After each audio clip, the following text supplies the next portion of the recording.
اگر میں اپنی جگہ کسی کو یہاں بھیجوں پوری خبر ہوگی جلسہ کیسا ہوا، لوگوں نے کیا کہا، اس نے کیا کہا تقریر میں، اگر غلط بولا ذمہ داری میری، صحیح کیا تعریف میری۔ تو اسی طرح امام مصطفیٰ کا وارث ہے۔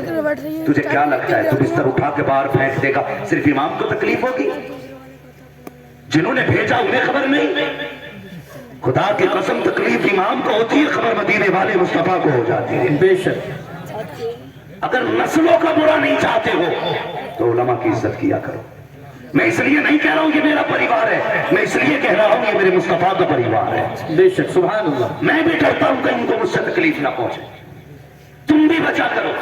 لیکن 5 منٹ بھائی مطلب امام صاحب یہ نہیں چلیں گے۔ میں کہتا ہوں، میں ادھر ہی آیا تھا، وہ ان کا مولانا ناظم منظری کا گاؤں کون سا بھائی؟